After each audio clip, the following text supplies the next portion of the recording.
Hello, everyone, and welcome to Nails and Beauty Talk. I am your host, Asia the Bird. Today, I have a very special guest with me today. It is a great honor to have her here. She is a sculptor and artist. Please welcome Tina Yu. Hello, Tina, and welcome to the show. Oh, it's my pleasure to be here. Thank you for It's having me. absolutely glad to have you. So, where are you originally from, and tell us a little about your upbringing. I was born and raised in China, and I Hmm. came here when I was 18 for art school. I Hmm. went to Pratt Institute for graphic design, Hmm. surprisingly. But I got into sculpting during senior year, and I just decided to pursue it as a career. Hmm. And initially, it's purely out of passion. I gave myself 1 year to try it out. I had to convince my parents, like, just give me 1 year to see if this works. If Right. not, I would just find a regular graphic design job. Hmm. But turned out I had my first debut solo show in Hmm. 2017, like within a year of graduation. Hmm. And here I am, like 7 years later. Wow. Yeah. Yeah, that's really, really cool. So, did you have any interest prior to sculpting, or was art was something that you always wanted to do? It's funny, like, I love all the questions you asked, but I was thinking about the question, like, if I really, like, dive deep into how much I loved art when I was a child, I Hmm. gotta admit, I wasn't like, I didn't love art. Like, when I Hmm. was a kid, I feel like art, like drawing, painting, and sketching, it was just always something I'm good at. And I Right. just figure I'll kind of just go with the flow. Like my mom, Mhm, like take me to like weekend art classes. I kind of just like go with it. It's like kind mhm. of fun. I do feel like I found peace like doing art related projects, but Right. I wouldn't say I loved it. Also, it Mhm. had a lot to do with how they taught art in China back in the I would say there are more like technical, like fundamental skills focused instead of like creativity. Like so Mhm. I didn't have a lot of room to explore like what I truly loved. It's more about okay, Mhm. draw as best as you can, like as realistic as you can. Mhm. I started falling in love with art more in college, especially third year when I started Right. doing oil paintings.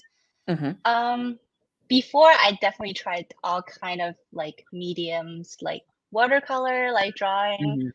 I even tried photography briefly, like fashion photography. I Mm. was really into it, but my professor tried to like convince me to go with like okay, the high fashion photography, but when I learned Right. about the industry, it's kind of crazy to me. So, Yeah. Mhm. and I also realized I enjoyed more hands-on Right. art Mhm. project more instead of Mhm. digital. That's why I never pursued Mhm. graphic design as I like loved it also, but I feel like I Right. want to make things with my hands. I want to like Right. touch things. I want to feel the canvas. I want to hold the brush, you know. Mhm. So I got into oil painting and that's when I kind of tried to explore my creativity. Right. Although I feel like when I was doing oil painting, I feel like there's a kind of like a block that's blocking me. I feel like I can't truly tap into what I want to make with 2D art.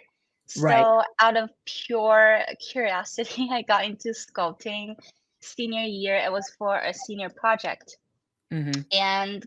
luckily, my professor was like, do whatever you want, even though it was for Right. graphic design. I was like, how am I gonna convince my professor to do a sculpture for graphic design? So I made a little Mhm. character with polymer clay, and then I Mhm. designed a movie poster for it. So there's still like graphic design, you know? Mhm. And yeah, that was a lot of fun, and I loved it so much, and I felt the Mhm. excitement, the rewarding feeling after you Right. complete a 3D project, and Mhm.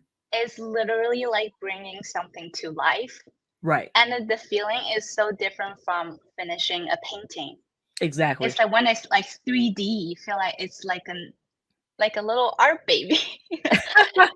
So it's so precious, and then like eventually I feel like with sculpture, making sculpture, sculpting, I can express myself more compared to paintings. When I was painting, I feel like it was very competitive. There are a lot of really good oil painters, Right. and I felt like it's really hard to catch Mhm. up with them. Mhm. And there's also like a kind of like a strength pulling me back, always comparing Yes. myself with the great Mhm. painters out there. Right. Mhm. But with sculpting, I feel I can truly explore and be myself and develop a style.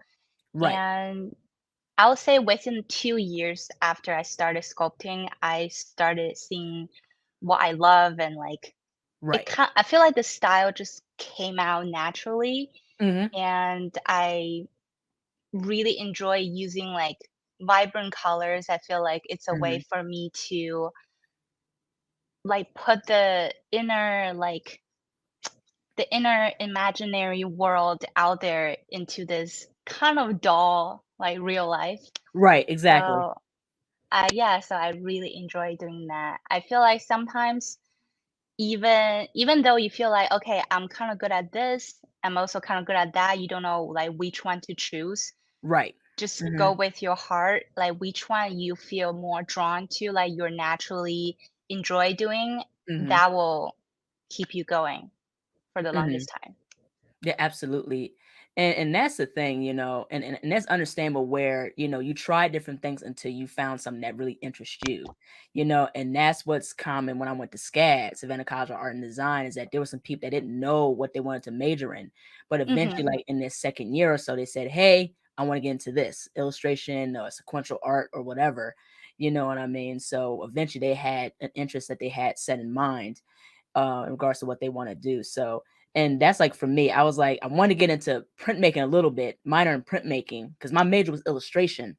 Mhm. I had a BFA in illustration from SCAD, and my minor was, like I said, printmaking, but I was like, but let me get into, surface design. So my minor was fibers with a focus of surface design. So it was pattern design, crocheting, felting, things like that. And, well, first off, my first love was nails. I got into nails like around 14 years old.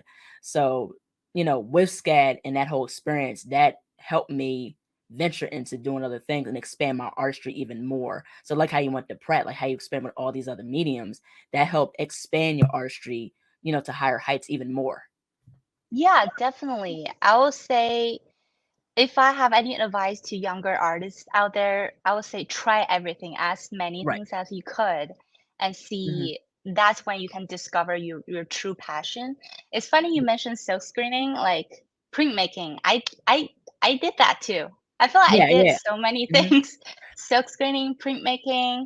I had a lot of fun, but yeah, it wasn't something I fully enjoyed. Also about Right. nail art, nails. I love doing my own nails, and started doing nails on my friends in elementary school. I would just have my friends come over and I'll paint their nails like a little artist. Like I didn't know how to do everything, but I would glue a little like gem on there. It wouldn't last long, but it was so Mhm. much fun. I always love nail art. Yeah, so I love your work. They're amazing. Yeah, yeah, thank you. Do you wear press-ons? I do. Like I try to recently, well, Mhm. recent years, I started doing gel X, Mhm. but I recently learned about like acrylic allergy if you don't cure them like fully or something like that. So it got me a little scared because I'm prone to allergies. So I started doing more like just using nail glue, like do Yeah. press-ons. Yeah. Yeah, nail glue and sticky tabs. Yeah, that'd be cool. Yeah. Yes, sticky tabs. Yeah. Because the thing is, and what I've learned recently being a nail artist is with, in terms of like with gels, like 3D gels and stuff like that, those can cause allergies with your skin. So if you come in contact and use them with your hands, and that's what I used to do, but Right. I didn't know to the extent of the effects of if you use that on your hands, it can cause an allergy and things like that. So, and I now use gloves when I do nail art and stuff like that now, and that's the thing, the more the more it's like, okay, let me move this way, let me not do these other things. And that's very, very important. So yeah, it can be scary. I know, and I heard like once you develop the allergy, there's no turning back anymore. And Hmm. like I use my hand for sculpting, so I really don't want anything happen to it. But I love nail art. Like I try to find as many opportunity to do my fancy long nails as possible, like, 'cause I love long nails. I have, like, little, like, stubby nails. I love long Mhm. nails, but I just can't sculpt, like, Yeah, having long yeah. nails. Yeah, yeah. Yeah, I'm the same way. If I wear long nails, I can't maneuver with Right. sculpting or do things, it's just hard for me. Right. I'll wear, like, the press-on nails that I do for content, and because I like doing it as, like, artwork, but I don't really Yeah, yeah. wear press-on nails, to wear and stuff like that. I'll probably try it sometime at some point, but it's just it's just hard. It's so hard. It takes forever to just pick up, like, your credit card, like, just Yeah, yeah, how do you do you just Yeah, yeah, yeah, right, exactly. Now I see that you're also into makeup. How'd you get into makeup? again, since I was a little girl, like, I've always Right, into right. makeup and, like, hair and nails, and, I definitely had, like, learned my lesson when I was doing my Mhm. makeup in my teens. I Right. wasn't taking off my makeup properly, so I had, Mhm. like, a crazy breakout in high school, but I will say maybe in college, I started getting into makeup more. I started watching a lot of makeup videos, like, Mhm. but I think 2020 is when I got into kind of like a little special effect makeup and tried to Right. do more Halloween Mhm. makeup, and that was a lot of fun. And I feel like when I get into something, I tend to like, I want everything. I want my equipment, my Right. supplies to be like full, so I'm like fully Mhm. prepared for this makeup look, even though it's just for Mhm. a YouTube video. Right. But I will buy all the special effect like Mhm. things like uh Prozac and like the glue Mhm. that you use. That I know I only gonna use it once, but I just want to be Right. professional about it. And yeah, so I haven't even used them once. Mhm. They're probably expired by now, but it was so much fun now when I was doing it. Mhm. Yeah, absolutely. Have you also tried, like, digital art, or was that something that you wasn't interested in? I did. Mhm. Like I said, I tried everything. Yeah, so I tried a little digital. In 2019, Mhm. I made like 2, 3 digital paintings and Mhm. illustrations. It was fun. I would say Mhm. digital art is very efficient because you can Mhm. just like cancel, go back and zoom in, zoom out, Right, and like right. blend it, like do everything super fast. Right. But again, like I mentioned, that I enjoy touching things, like Yeah, yeah. feeling the Right. paint, feeling the brush on the canvas. So yeah, I didn't enjoy it as Mhm. much. Mhm. Yeah, it's so understandable. Now, you've mentioned that one of your favorite artists that you've been really inspired by or have always been inspired by is James Jean, who I've always drawn inspiration from. Like, his work is phenomenal. His work is absolutely amazing. I discovered him, like, before I even jumped into college, like, how wonderful his work is. So, one of the things I wanna kinda get into is, what are some of your favorite pieces by James Jean? Name a specific one, but I loved his early, like early 2000s sketchbooks Mhm. pages. Right. Those Mhm. super detailed little illustrations and drawings. I love like looking at them and keep looking for details that he like put in here and there. Right. I do see his recent work, like his style changed a bit throughout the years, and Yeah. he got into more digital work recently too. Mhm. And funny enough that he got into sculpting, I've seen like he done a lot of sculptures. Wow, Um, really? yeah, but I think he like collab with like digital, like 3D modeler, like they 3D model it Mhm. and they like produce it in like Right. use like a fabrication company. I don't Mhm. think he actually sculpted it, but it's Right. more like Mhm. bringing like his character into a Mhm. sculpture, and then Right. he'll release it as limited edition sculptures, Mhm. um, which is awesome. So I, yeah, like I said, like I don't have a specific piece in mind, but because there are so many, Yeah. he has so many great work. But I loved his like early 2000 works. And if Mhm. you look back at, like, when he was working with Marvel, he was doing, like, comic covers. Yeah, His comic covers? style is yeah, his style Mhm. is completely different. I feel like he's so, like he can do so many things Right. if he wants to, and there's you can always find the unique James Jean style, no matter what medium he does, like, or different Right. style. Mhm. Yeah, absolutely. Like I like a lot of James Jean's work because not only like his style really evolved, but also too I love like how expressive it is. It kind of has that sci-fi scientific illustration type of feel. You know, Yeah. I could tell his inspirations is like nature and things like that. And I love how he plays with line and plays with color. That's what I really liked about his work was, the playfulness with color. That's same thing with Kenny Sharp. I got into his work, and his work is very like graffiti like, and he was good friends with Keith Haring.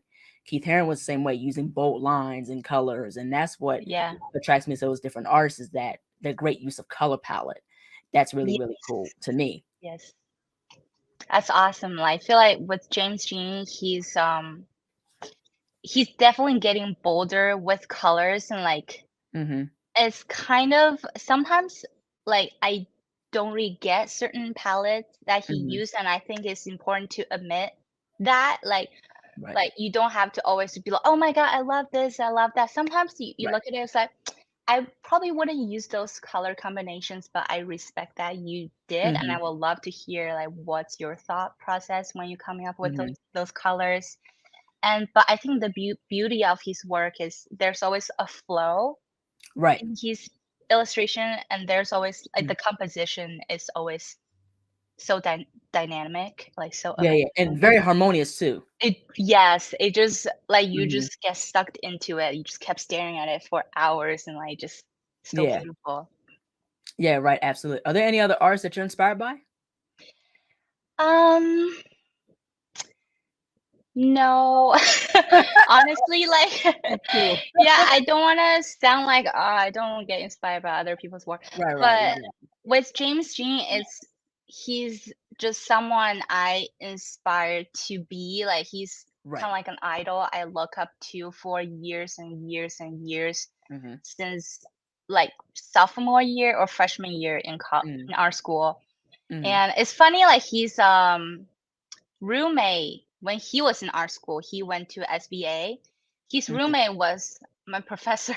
So Wow, really? yeah, yeah, yeah. So they were Wow. like he would talk about him a little bit. So it was very interesting. But yeah, it's like he just I look up to him. He will be like a dream of mine. Like I always get like when people ask me, okay, is there any celebrity you want to meet in person? I don't have anybody in mind. I was like James Dean. That's it. Like no celebrity, James Jean, that's it. Um, Mhm. but yeah, I think my inspiration comes more from like nature, like just Right. life itself, as cliche as it sounds, I know. Just That's so good. what I see every day, like the colors I see, and also a lot of majority of it came from my childhood Mhm. memory. How I grew up, or where I grew up, and the things that are like important to Mhm. me. That's why I incorporate a lot of gold in my work because Mhm. I don't know, like the color gold just kind of reminds me of home. Mm. Yeah. Mhm. Yeah, yeah, right, exactly. Yeah, yeah. I wanted to get into the colors too because I like what you is that you play with analogous colors and tertiary colors. I like how your color palettes are very consistent, very bright, very, very fun, very whimsical. I definitely want to really ask, like, what is like your thought process? And I know you did mention you take inspiration from nature. I'm the same way. My question to you is in regards to coming up with a color palette, like what's your thought process in terms of coming up with a color palette? So for me, usually I will think of a color first.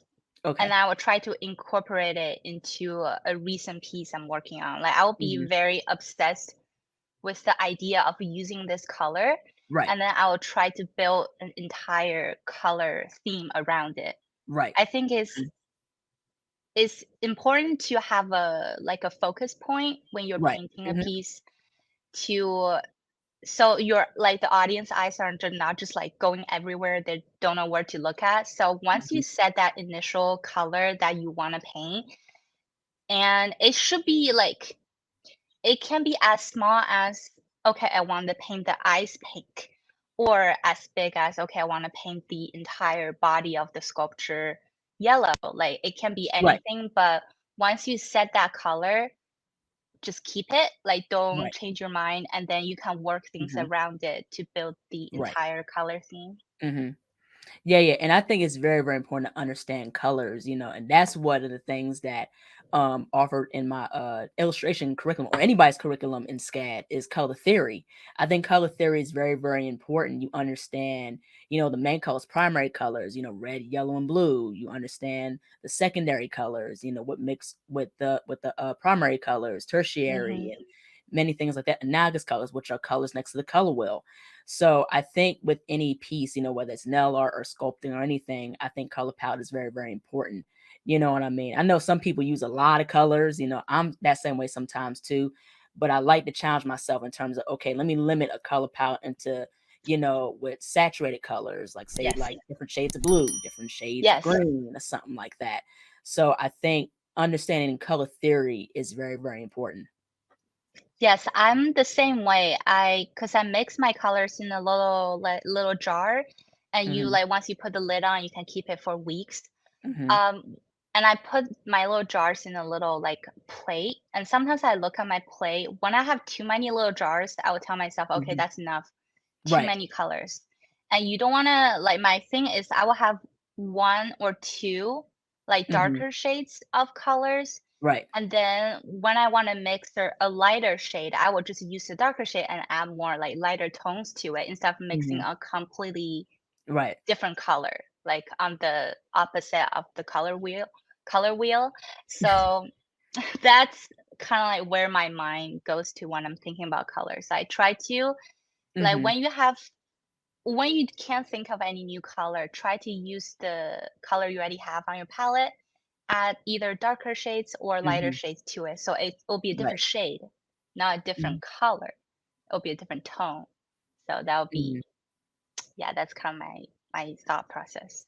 Yeah, yeah, right, exactly, and that's the same thing with me, like, when I do, like, my digital illustrations, like, I'll have, like, a main color, I'll have a set color palette, and for highlights, it could be, like, a lighter shade of brown or blue or Mhm. green, stuff like that, you know what I mean? You don't have to always use a whole different color, there's Mhm. ways to incorporate, tints, tones, and shades, and that's something I think that's Mhm. important to understand too, when you use, like, Yes. a different shade of brown, say if, like, the skin tone is, like a caramel brown. So for the highlights, you use a darker brown or like a very, very lighter tan.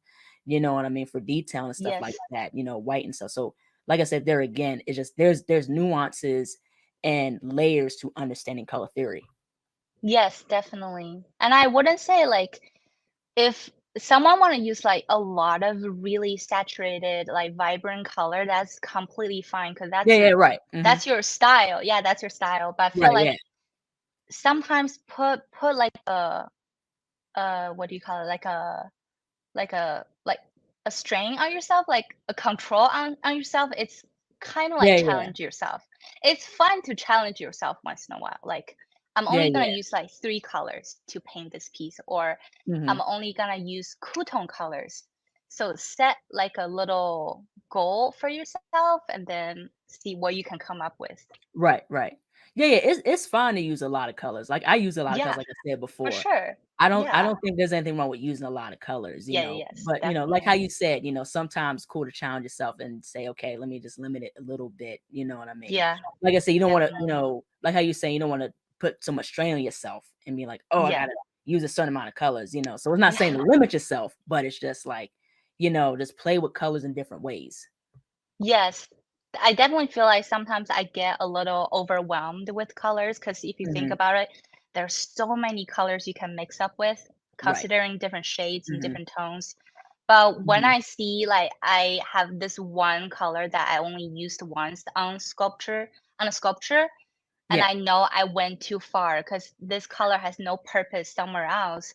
Because I'm always thinking about a correlation between the eye color or the little decorative elements in the background. I want Mhm. to have some relation between Right. them. Mhm. So if I only have Exactly. this like blue, very odd little blue color, only Mhm. in a detail, I feel like okay, I need to change that so Right. it works better with the surrounding objects. Mhm, absolutely. I want to get into in regards to because I know you mentioned this before where you add like gold, you add different landscapes onto some of your sculptures, which is really, really cool. Very nice touch. So when you add like accents of gold, or you add a landscape, or you add extra features, for the character that you're sculpting, or whatever it is that you're sculpting, is it spontaneous, or do you plan like, okay, I'm gonna put a landscape on the back of the bunny rabbit, or like how does that process go? It's usually spontaneous. I would Mhm, say if the sculpture itself, the mhm, sculpting process doesn't require a lot of like detail sculpting, decorative elements. I will mhm, try to add that in the painting process.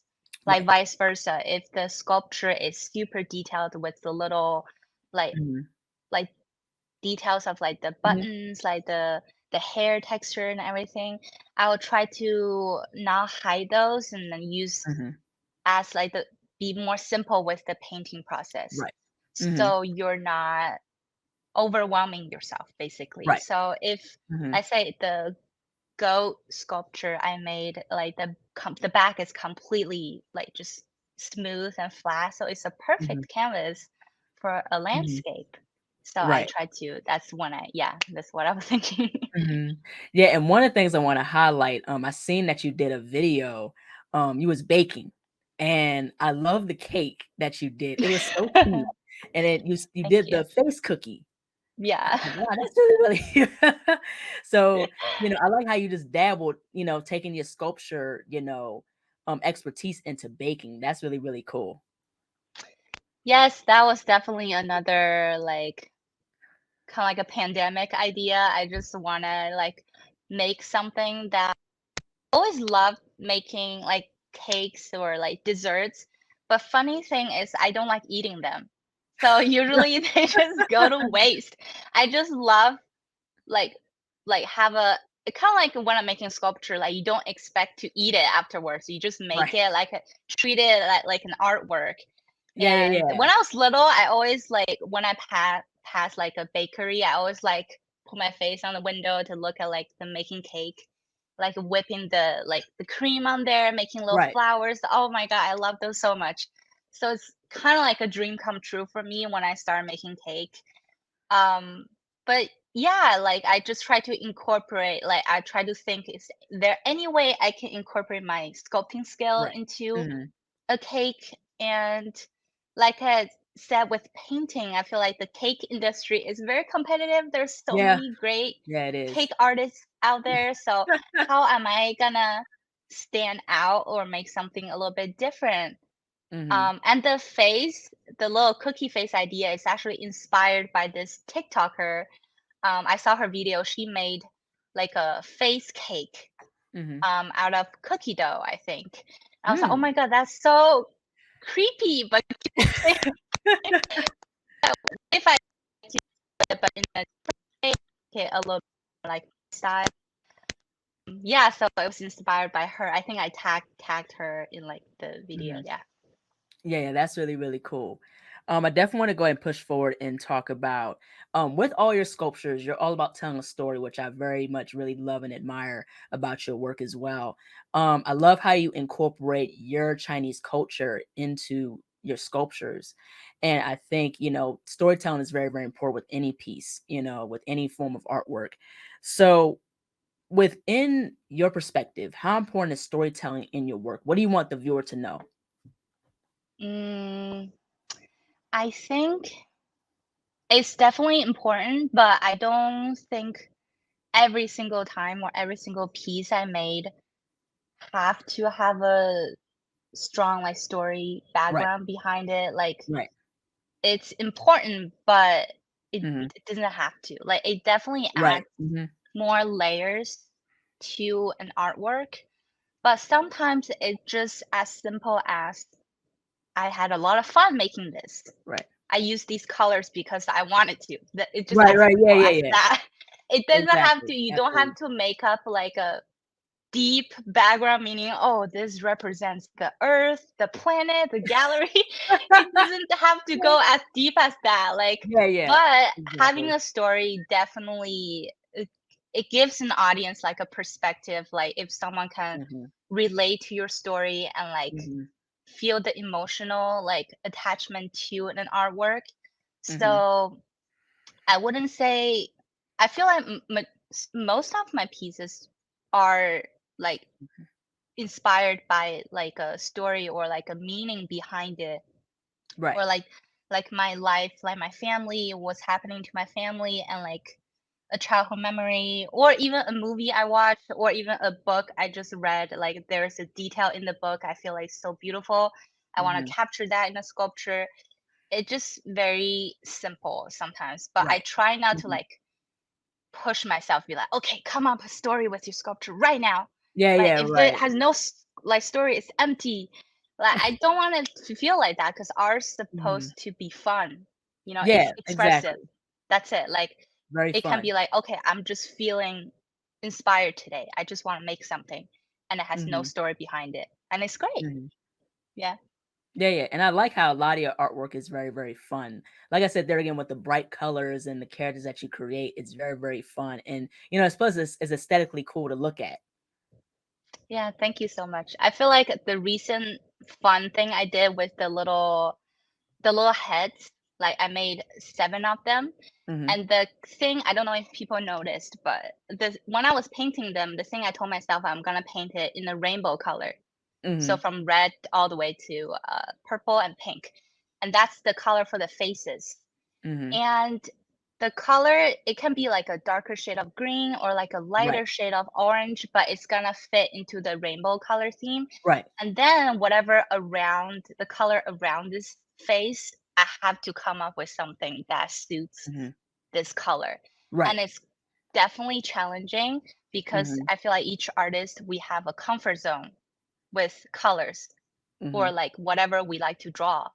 And Right. it's easy to stay in this comfort zone, but Mhm. sometimes I just like to push myself and use the colors I don't normally use, and see what I Right. can come up with. Yeah. Mhm. Yeah, absolutely. One of the things I wanna go ahead and talk about, and I've talked about this in a lot of different podcasts. So, what's very common nowadays, a lot of people are talking about the importance of worth and value, especially within pricing.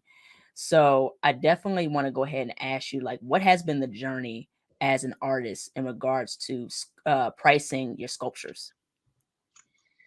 I have a lot of younger artists ask me the same question, and I wouldn't say I can share my personal experience, but I wouldn't say, okay, it's gonna happen to you exactly how it happened to me. But Mhm. in the beginning, when I first started making sculptures and before like doing any art shows and stuff, I was mainly taking commissions, Mhm. and I definitely had to underprice a lot of my pieces, like compared to like the work and effort I put onto it, just because Mhm.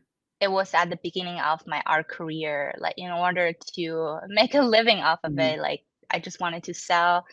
So, but eventually, as you gain more audience and like you have more clients, and through like working with galleries and like Right. doing art shows and group shows, you have more people like who wants your work. So you Right. can slowly increase your price based on your Exactly. clientele.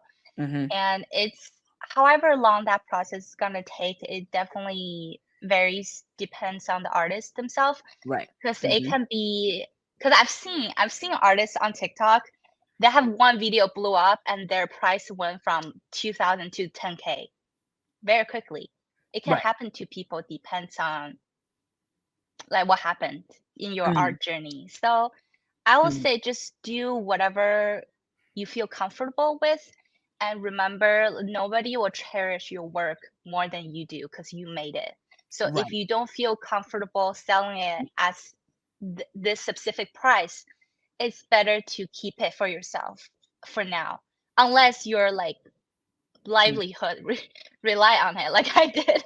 So you had to like sell it as a lower price. But Mhm. if you could, keep it for yourself, and even like down Mhm. the road, eventually you can sell it for a Right. higher price. Mhm. But just Mhm. know that, because I had so many pieces that just unfortunately got broken and things like that. It was Oh, really traumatic. Yeah. oh. Yeah, and the thing is also too, I think one thing people have to consider is, like, the time and the materials that are used to Mhm. build a body of work, whether it's like a sculpture, like I said, doing a painting or doing nail art. I think people this isn't everybody, but some people just don't take it into consideration how long it takes to build a body of work. It could be 20 hours, 30 hours, it could be a week or a few weeks. And that's why it's priced the way that it is. You know what I'm Yeah. saying? So that's like with, if you look at a purse, like a Hermes purse or something like that, you know, those go for like what, 50,000 to 100,000. You know what I mean? Yeah.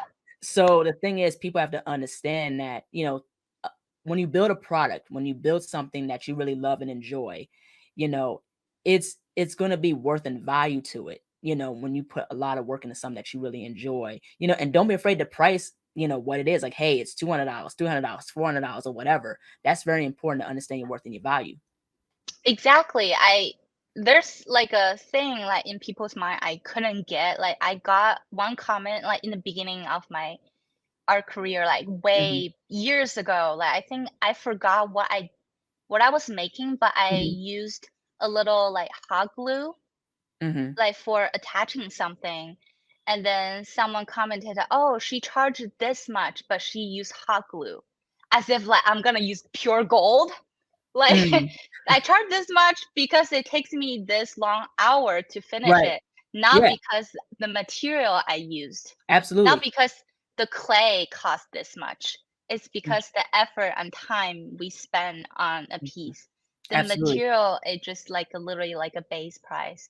And Hmm. as for like high-end brand like Hermes, they're not selling the product anymore. They're selling a lifestyle. You're paying for the brand. That 300K for a bag is for the Hmm. brand. It's Yeah. for the lifestyle you want to live Right. in. Like, so I Mhm. it's yeah. If you get into the whole high fashion industry, I have so many like, but we're not gonna get into that. Yeah. Yeah, yeah, and that's like with cars. You look at a Rolls Royce, the money, like how you said, the money's for the brand, but Yeah. that Rolls Royce, Phantom or Ghost or whatever, whatever model it is, that's the lifestyle. They're dedicating Yeah. to the wealthy who got the money, and that's the Yes. thing Yes. that I've always been taught is to give people what they want in terms of like the lifestyle. And one of the Yes. things that I've learned, I remember looking at a master class from DVF, Diane von Furstenberg. It was a good Mm, master class that I took years ago. And she said, you have to learn to listen to people and understand, everything that you do is in the service of the brand, the packaging, the logo. I love your packaging because it's very simplistic. I like how your sculptures in thank a you. in a big box, and you got a card and stuff like that. So presentation is everything of how you sell a brand. Yes, I think you're talking about the Nita collectible. It was Yeah. getting like when it comes to like mass production where you're like releasing collectibles, you're working with factories and like there's so many things involved and so many pieces involved, and then you realize Hmm. there's a lot of things you can control. Hmm. That packaging costs so much. Like the Hmm. packaging itself can cost so much more. Right. And the material you use with the packaging, especially when you're shipping fragile pieces, you Hmm. have to consider like the lining, like the Right. foam inside. Is it secure enough? And that's like I learned a lot of lesson Right. trying to make my own collectibles like by Right. myself with no help at all, with no experience at all. It just Hmm. me and my cousin, and we had to talk to the factories and like make things work. Like Right. I love how it came out, but there are definitely mistakes made here and there. And Hmm. yeah. Yeah, absolutely. I want to push gears and talk about exhibitions because you've held your own exhibitions. I definitely want to go ahead and really ask, like, what's the process like within holding an exhibition, and what was your first time holding an exhibition like? If you could talk more about that. Um, it's funny, like I have another solo show coming up in 2024, which I'm Mm-hmm. preparing for. I've been preparing for like a few months, Mm-hmm. but I feel like a lot of people, if you're not an artist and if you never put a solo show together before, a lot of people don't understand it's not as lucrative as you think. I feel like doing a solo show as an artist, at least for me, my personal like idea is I'm doing it for myself, not Right. for how much money I'm gonna make out of it. Because to think about it, the gallery gonna take 50% of your commission. Mm. So Mm-hmm. yeah, so like getting into the mindset of it is more like it's seeing your piece displayed in a professional setting and have Right. the public come look at it, it's like the feeling, it's like the rewarding feeling you're getting out of it. So Mhm. I would say my first debut solo show, it was kind of small. It will be like Mhm. I would say it's like a mini solo show in Mhm. Philly. Um, Mhm. and I got to meet some of my like audience and like get to talk to them. Like it was so much fun. I feel like that's what I look forward to the most is connect with your audience and also Right. other artists who Absolutely. display their work at the show. Mhm. And also, like I said, like seeing your work in the Mhm. beautiful lighting and all that stuff, it just feels nice and like it's like Mhm. kind of like, yes, I'm a professional. But Mhm. like I wouldn't say it's the only way to become a successful artist nowadays, especially with social media and like internet and like everything. There's Right. so many other ways to grow your following and your audience. But if you could, I would recommend every younger artist to at least put together a solo show for yourself, just for yourself to, Right. Mhm. see them out there in like a gallery is really amazing. Yeah. Mhm. Yeah, absolutely. Have you held any exhibitions, here in DC, in the DC area? No, not yet. Oh, It's okay. mainly like in New York and in Okay. LA. Yeah. And like for me, doing a solo show is a big commitment because Mhm. my sculptures take a long time to finish. And when I Right. Mhm. take on a solo show, I don't really have much time to work on other things like Mhm. commissions and bigger projects. So I really have to like consider it well before I take on a solo show. And it's been Mhm. I had a kind of like a solo show earlier this year, but before that, my last one was in 2020 and it was Mhm. such because the pandemic, we couldn't have like a opening ceremony, like Right. but that Mhm. was one of my biggest solo show I prepared for like in the past few years. I was so looking forward to it, but Mhm. unfortunately, I wasn't able to be there, and we did Right. like an online thing with like live stream and stuff, which Right. still fun, but I Mhm. did miss the like connection, like socializing with people at the gallery. Right. So yeah, and then I didn't have anything going on for the next 3 years. Mm. Um, so I had a solo show earlier this year, and then after next year, I'm gonna have another solo show, and maybe after that, I'm gonna take another like few years off. But I just Mhm. can't do shows back to back to back to back. I don't Right. know how Yeah. some people do it. I remember I was talking to this illustrator, like a painter, at Mhm. like my 2019 mini solo show because we were exhibiting our work together. And I Right. talked to her, and she was like, "Oh, I finished these work, and I also worked on the mural, and I also worked on this project, that project." I was like, "How did you have the time to do that?" I That's a don't. lot. Yeah, that's a lot. Like, how you do that? Like, I feel like when I'm working, especially if it's a solo show, because it represents yourself. Like, I put Right. all my energy into it. I try Mhm. to be careful with how much like if I'm taking on any other work that like Mhm. distract myself from my show. So Mhm. Right. my solo show is definitely my main focus for the next Right. year or something like that. Yeah. Mhm.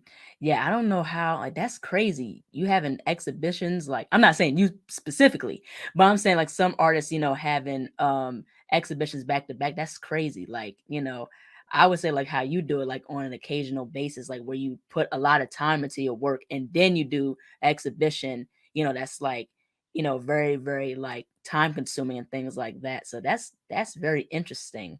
Having exhibitions back to back, that's crazy. Yeah, well, sometimes people have like assistants, so Okay. each artist situation is different. Like, because for James Jean, I know like he recently had a lot of huge exhibits in China. I know there's a Mm, team, wow. there's definitely a team working on it with Right. him. He's not making everything himself. But Mhm, as a one person production here, well, like it's hard to juggle a lot of things at the same mhm. time. Yeah, absolutely. I want to get into AI because AI has Mm. been getting bigger. So over the years, there has been the talks of AI. Now there's like AI art, and people are using AI in fashion and in different forms of art. So, what is your perspective in terms of the growth of AI, and have you ever used AI? I don't have any specific feeling towards it. Like I don't hate it. Like the technology itself, I don't hate it. Right. What people gonna use it for. If Hmm. people with evil intention, what they gonna use it for, that's gonna be Hmm. the problem. Right. But I do believe the technology is might be leading us to a good direction. I'm not sure because Hmm. I've also heard of like AI taking over people's job and stuff, and there's gonna Yeah. be certain industries that just non-exist in the future. That's Hmm. kind of crazy to think about. Yeah. Scary. Personally, never I actually tried this AI app just to like when you can type in certain words and it will generate an image for you. Hmm. And I was working on the sloth and the mushroom idea, so I was just wondering what the AI can think of that I can't think of. So I typed in like sloth sitting under a big mushroom and I see what it can come up with. Hmm. And it was okay. It was like that's it. Like it Yeah. Yeah. wasn't fun, but in terms of like Chat GPT, I think that's what it's called. Like all those Yes. popular like AI program, I haven't checked it out myself yet. Hmm. And I definitely think AI generated art is not good for digital artists. It's a big threat to their Hmm. work and like especially nowadays we share our work on the internet.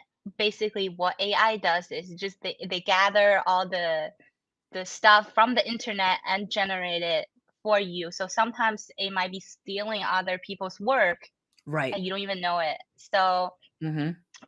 in terms of that, I would say that's not cool. But again, like the technology itself is what it is, but what people use it for is something else. I feel like if people just Right.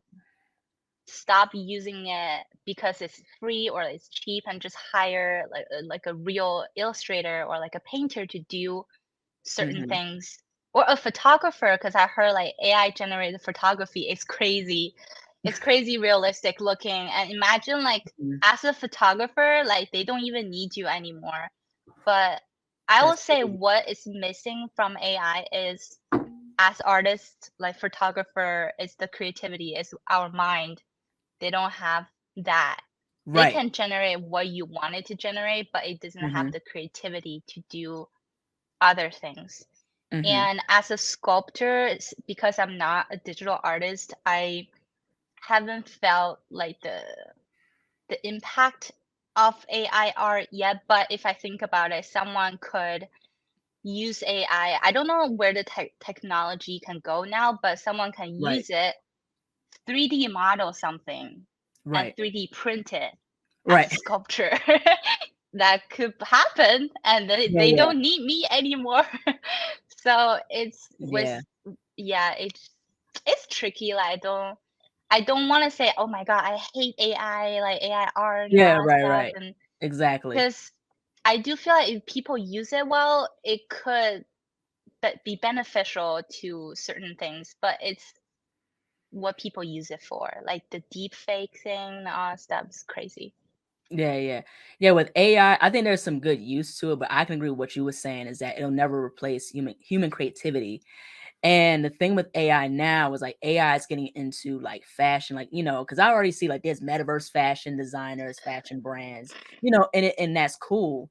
But I think it's getting more scary because I've seen like this one instance with Levi's. So they collaborate with a AI fashion model brand called La La Land AI. Mm. And so for their campaign, Levi's campaign, they used an AI model. And Oh, so it's getting a little scary within fashion. Is like, are they gonna replace fashion models? there's AI models? Yeah, yeah, that's That's crazy. especially like, if you look at art, like how you was talking about with art, there's like Mid Journey. Mid Journey is very popular with AI art.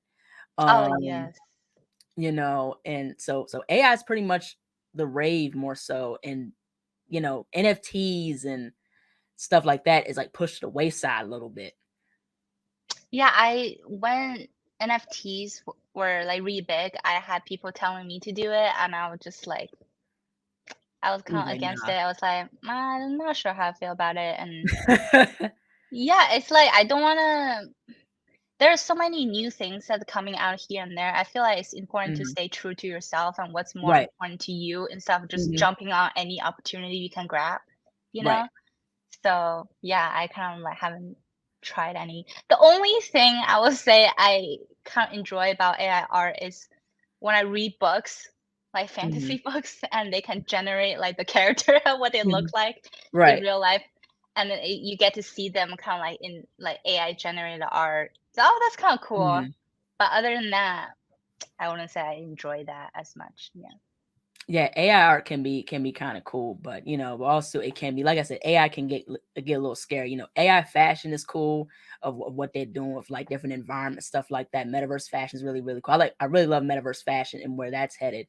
Because the thing is, it's very interesting with the metaverse fashion because you look at The Sims and IMVU, you look at Second Life, some of these other platforms kind of did like virtual reality, not virtual reality, but like 3D era type of fashion, stuff like that.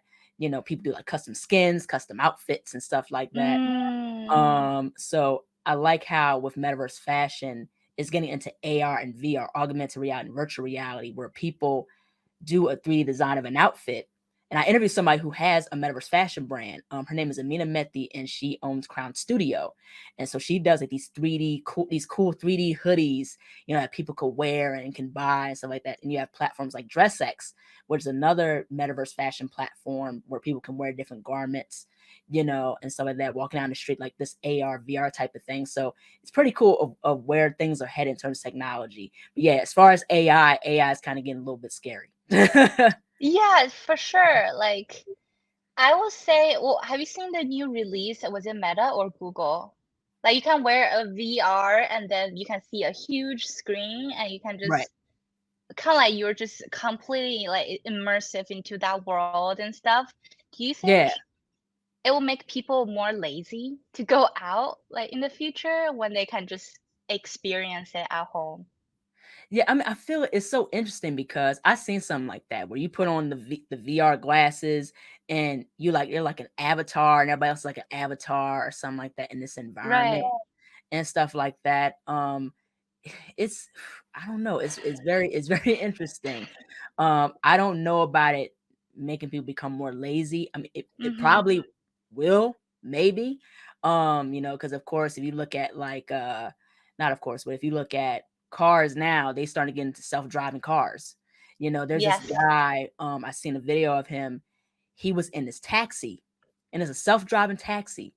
So, if he puts like coordinates, stuff like that, it'll say like, hey, this is your destination, and it'll drive itself. Wow. I That's wouldn't crazy. trust it though. Yeah, That's yeah. So crazy. Wow. yeah, yeah, That's it's really crazy. impressive. Yeah. So it's crazy how technology is going towards. I want to touch gears, switch gears and talk about mental health. So how have you been able to balance being an artist with mental health? Um, it's definitely hard. I think Mhm. 2021 was the hardest year for me because that's when I was working on my collectibles and like definitely kind of like just tapping into a new adventure for me because I've never like as someone who Mhm. I'm like my own boss, right? I can Right. control my own time and like what I make and stuff like that. Mhm. But when you're working with other like especially factory, there's so many things you can't control and it's very, very frustrating. And especially I was working with factory in China, so the Mhm. time difference, like our meetings are usually like 12 at night. And Right. because I had to like bring myself to that like mindset to like talk Mhm. about business stuff at like 12 at night, I was having a lot of issues sleeping afterwards. Mhm. I would say that was the hardest time. Also, during the pandemic, it wasn't easy. I know it's definitely like this for everybody. And like that's why I think the way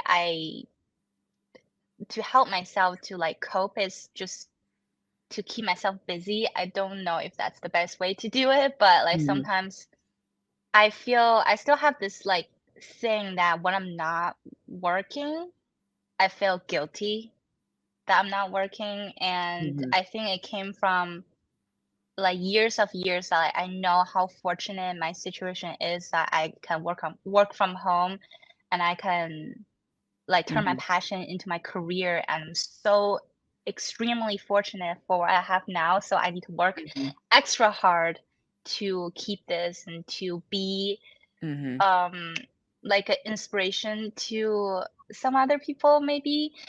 Right. So I definitely hold that on myself very hard, and I don't usually take time off, which is now healthy actually, because recently I Mhm. took like a few days off last month because it was my birthday and my friends Right. came over.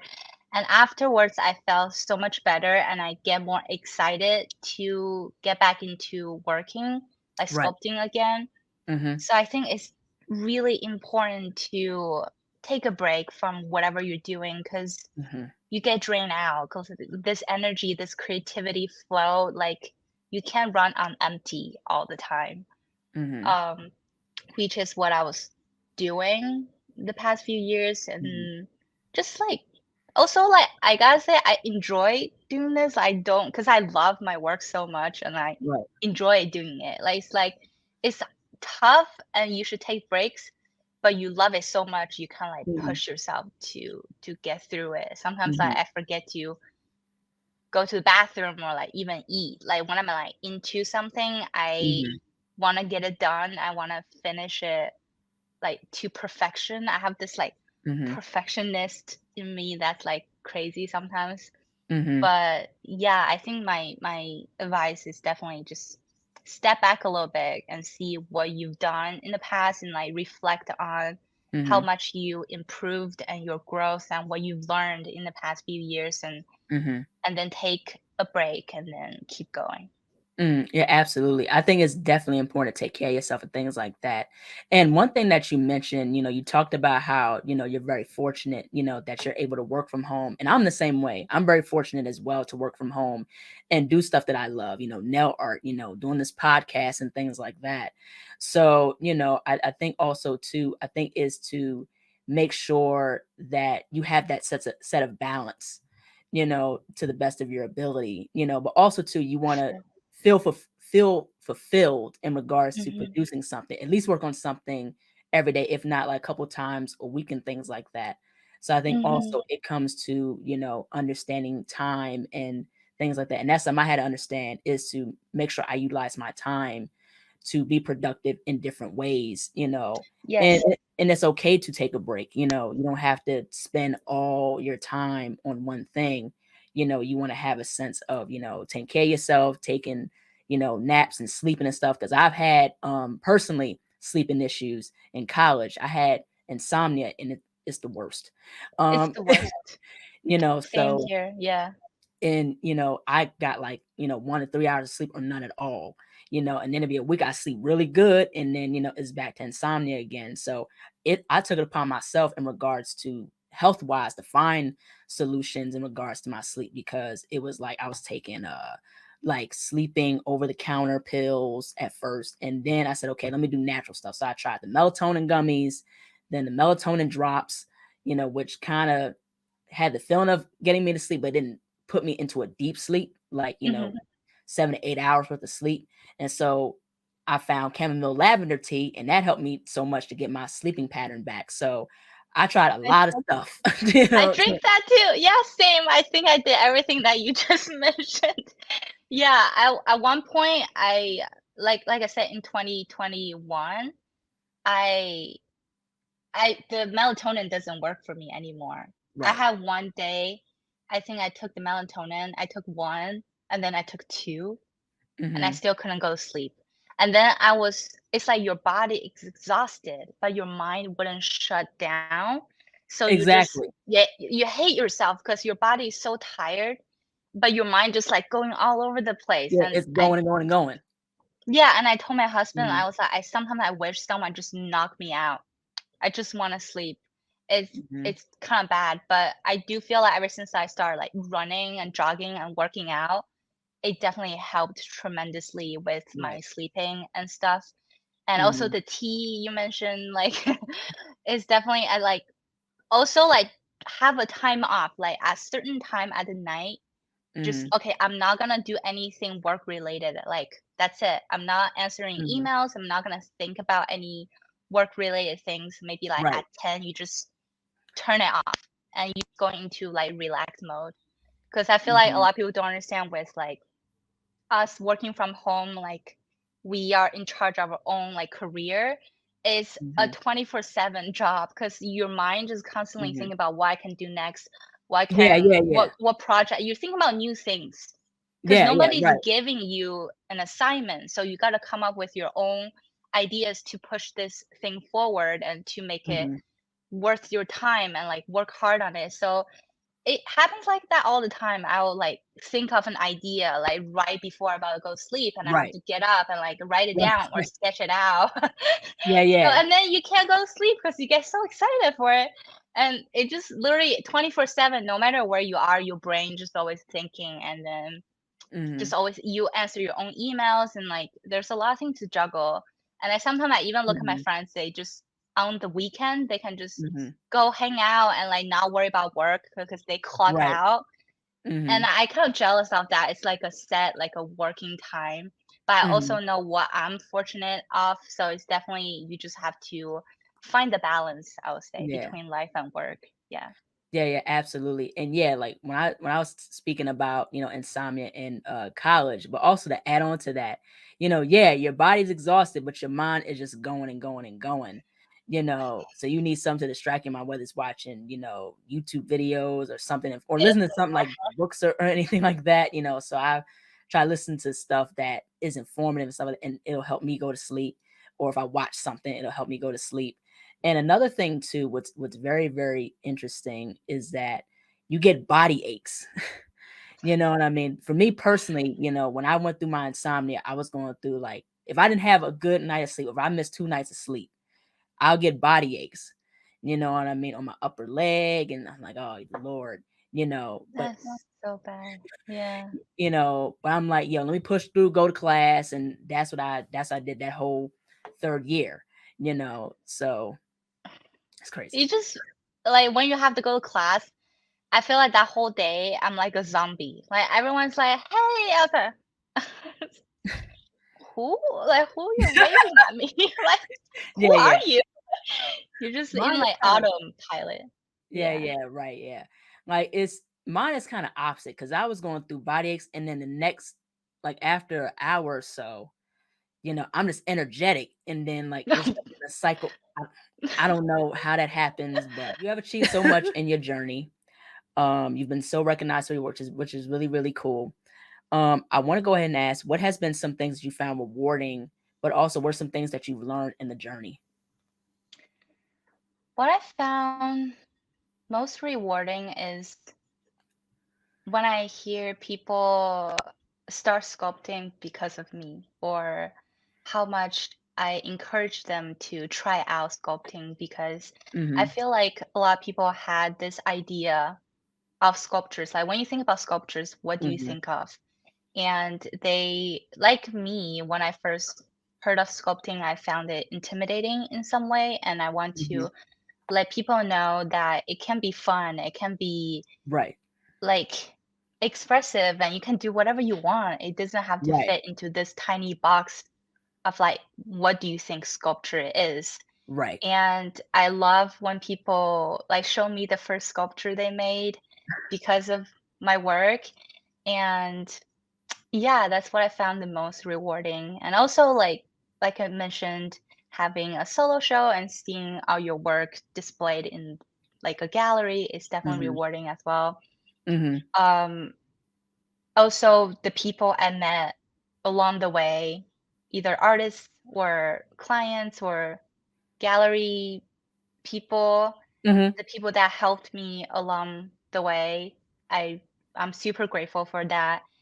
And I feel Yeah. like what I learned the most is with social media nowadays, you have to find like a balancing, like Yeah. how to balance social media and your Yes. art career, because it's an outlet for us to share our work, but Mhm. also we have to realize it's not, it doesn't determine if you're a good artist or not. Like the number, how many Mhm. followers you have and how many likes you get doesn't determine if you're a good artist or not. Right. And it can get a little toxic. Sometimes you like, if you focus so much on the numbers and like what people Right. say online. Um, Mhm. and yeah, and I will say I always try to find like a balance, and I told myself I'm not an influencer. I don't want to be an influencer. I'm an artist who use these platforms to share my work with the Right. world. And you don't want to tap. I mean, it's completely fine because I've seen people who kind of like utilize social media to the best they could be to make an income off of it. But I feel like Right. for me, I still try to hold on to that balance, Right. that this Mhm. is social media and my work and like and my art and the Mhm. art world is like kind of separated, and I'm just Mhm. using this as like a platform to share Mhm. and inspire, hopefully. Yeah, absolutely, and I like how you're mostly about your work, than it is about you, what you do with your personal life or what you post in your personal life, that's a separate account. And Hmm. so the thing is, being an influencer is not for everybody. Now, what I will say with your work, even though you don't consider yourself an influencer, your work has influenced people to get into sculpting. You know what I'm Mm, saying? So the thing is that your artistry has held a level of impact and influence, and that's something that's really, really cool. And that's the same thing with like how people say, "Oh, you inspired me to start my own podcast and to keep going." And your artistry is amazing. And to hear that, so I was like, "Wow!" Like, you know, I don't I don't view myself as like this big person, but to hear, people say, you inspire me to keep going. And that's very, very cool. So what you do, whether it's, podcasting or what you do, like, your artwork, your sculpting, it leads, to influencing others to really get started what they want to do, and to keep going. yeah, I totally agree. Like sometimes I feel like so when we're working on the projects and like our thing, like our surroundings very small. Like I'm in my art Mhm. studio and you forget there's so many people out there like are looking up to you, or like you inspire them so much, and Right. I have to remind myself, okay, like I did good. You gotta tell yourself you did a good job, Yeah. and try it, because I feel like sometimes we're our own worst enemy. Like Right. you Hmm. talk down on yourself sometimes, and it's like I'm not good enough, like compared to Hmm. this person or that person. We always tend to like compare ourselves with other people and Right. then feel Hmm. a little down about what we don't have instead of looking at what we already have, you know, Right. Yeah, absolutely. Be very thankful for what you have. Absolutely. I totally agree with that for sure. wholeheartedly. I Yeah. want to get into this question. Where do you see the Tina U brand in 10 years? Wow. I don't know, like, I'm not a type of person to set goals for myself. I have very short terms of goals. Mhm. And it's funny, I listened to a podcast recently and someone mentioned goals are different from dreams. Because Mhm. if the dream can come true, it's not a dream anymore, but it's important to dream about something so unachievable. So you Mhm. work hard to Mhm. achieve the goals that make you Mhm. approach the dream. I don't know if that makes sense. Mhm. So I never, when I first started my career, or even when I first started doing art, I never imagined this where I'm gonna be in like Right. 10, 20 Exactly. years. It kind of just Mhm. happened naturally. And I feel that's my mentality with a lot of things. I'm just gonna kind of go with it, Right. enjoy it as much as I can, and work hard. And like, Mhm. it's okay to fail sometimes, but just remember what you love the most and what you're Mhm. passionate about, and then just keep going at it. And no matter what the outcome is, and I feel like sometimes life just work out in the most surprising way ever. And Right. you just have to. have that gut feeling to trust it. You know, it's what do you Mhm. call it? The manifest it. You have to manifest it Manifesting, and yeah. believe that it will lead you somewhere. You don't know where it's gonna Right. be. I'm not gonna say like in 10 years or 20 years I'm gonna be like the great artist in the world. Right, But right. it Mhm. just it will I know it will lead me somewhere like Right. it did to me in the past 7 years. And I wouldn't say like how I'm gonna see my brand, but I wanna say like I don't know if I can think that far ahead, but I Right. do Mhm. want to see more of like bigger pieces displayed out there, like my work as like bigger piece in a park or Right. in an installation. It's just like a Mhm. ginormous piece, and that will Right. means a lot to me just to see that happen.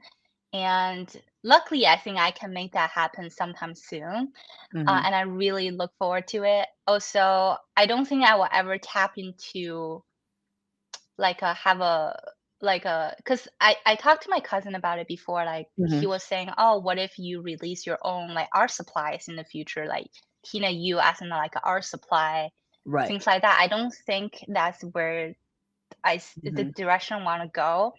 Mhm. But sometimes That's I fair. think down the way when I'm like 60 or 70 or 80 or like when I'm getting older that I don't have the energy to make sculptures anymore. I always wanted to Mhm. open like small art studios or like a little community, like a workshop for Mhm. people who enjoy making art and Mhm. they want to try to find a place to express themselves and things like that. Because I feel Mhm. like in schools, people don't pay a lot of attention to the art projects in schools, and that's usually the program they cut the first is the art Right. program.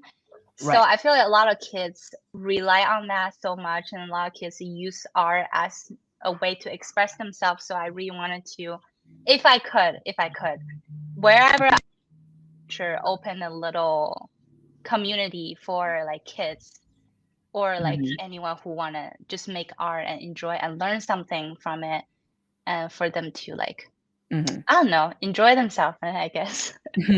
Yeah, absolutely. Last but not least, where can people find on social media? How can people support you and your work?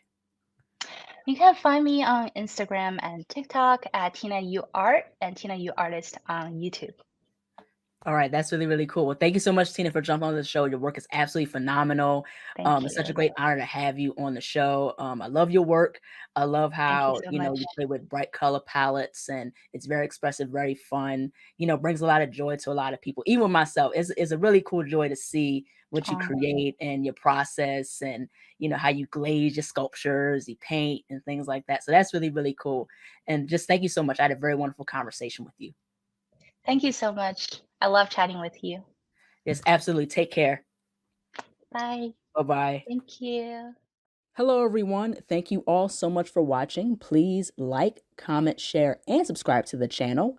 Be sure to click the bell for notifications. Also, follow me on Instagram, TikTok, and Twitter. Be sure to check out my website, ASIATHABIRD.com, and be on the lookout for more interviews to come very soon. Take care, stay healthy, and stay beautiful. Bye bye.